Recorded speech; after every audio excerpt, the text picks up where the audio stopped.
revue de presse d'Europe 1, Olivier Delagarde. Ce matin, tous vos journaux reviennent sur l'attaque dont fut victime Israël le 7 octobre 2023. Et pour tout vous dire, Dimitri, les journaux me font un peu penser à ceux du 11 septembre 2002.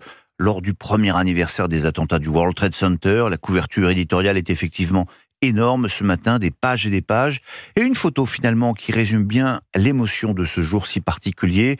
Vous la trouverez à la une du Parisien aujourd'hui en France. On y voit une jeune femme en train de se recueillir sur le site du festival Nova. Ce bout de désert fut l'un des principaux lieux du massacre. Il est aujourd'hui couvert de photos, de fleurs, d'objets personnels qui rappellent tous ces êtres humains assassinés sauvagement.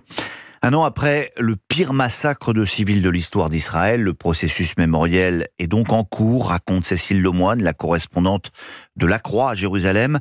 De la maison témoin du quartier dévasté du Kibboutz, Kfar Assa, en passant par les abris anti-roquettes de la route 232, recouverts d'autocollants au nom des victimes, on fige le temps, les noms, les visages, les caractères, écrit-elle. Un an de souffrance, titre sobrement le journal.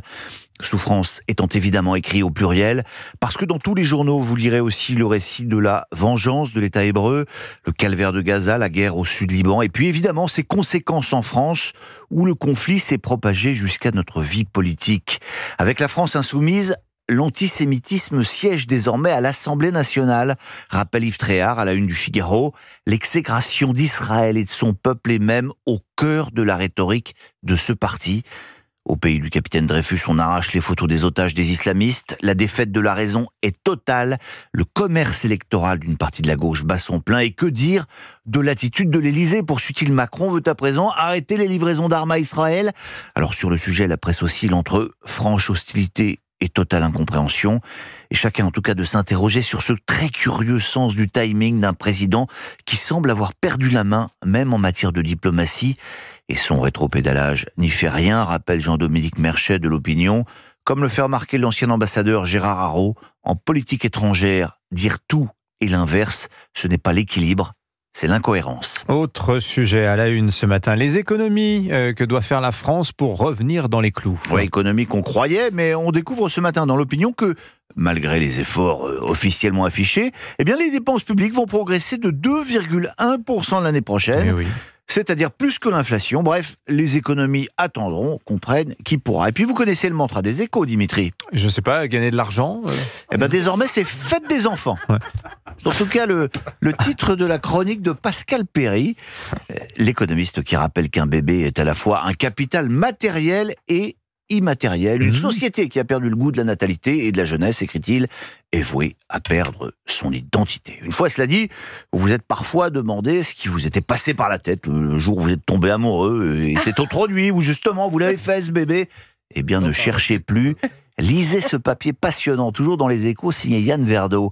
Grâce au progrès de l'imagerie cérébrale, on étudie depuis une vingtaine d'années ce qui se passe, ce que provoque le sentiment amoureux dans nos cerveaux et ailleurs. Par exemple, si je vous montre une photo de votre chérie, puis ensuite la mienne, eh ben dans votre cerveau, il va y avoir une grosse différence. Ça, je vous le fais pas dire. Ouais. Je vous... Soyez quand même... Pas tout mélanger. Avec l'être aimé, on se met à fabriquer en masse de la dopamine qui va circuler dans notre circuit de la récompense. Et tout cela marche comme ça pendant 3 ans. Eh ouais, Bec BD n'a rien inventé. C'est donc prouvé scientifiquement, l'amour dure 3 ans. En tout cas, l'euphorie, après, c'est autre chose. Et tout cela nous emmène dans la chambre à coucher. Et là, d'ailleurs, on a une pensée pour les chercheurs contraints d'observer avec leurs appareils le cerveau de 2 tourtereaux en train de tourterer. Leurs caboches se mettent à fabriquer de l'ocytocine vasopressine. Qu'est-ce que c'est ? Nous en sécrétons juste après la massive décharge de dopamine qui suit l'acmé du plaisir sexuel, puis baisse du rythme cardiaque, détente musculaire, réduction du stress, se conjuguent pour faire naître ce sentiment de bien-être que nous éprouvons fugitivement dans les bras de notre partenaire avant que les vrais problèmes ne commencent.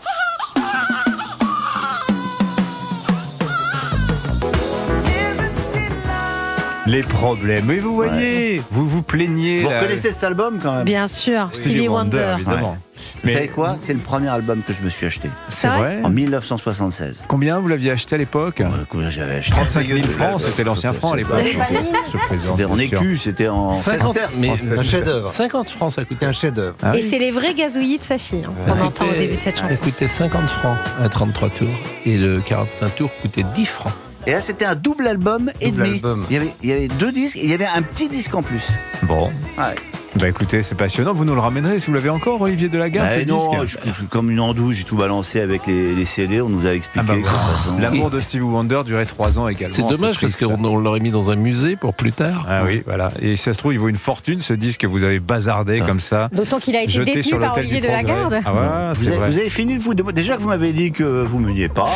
Si, je vous aime Non. différemment. Vous ne faites pas le même Je vous aime comparer que différemment. son épouse sur lui. C'est normal. Exactement. Non mais moi je crois pas à ce que vous venez de dire. Ah bon?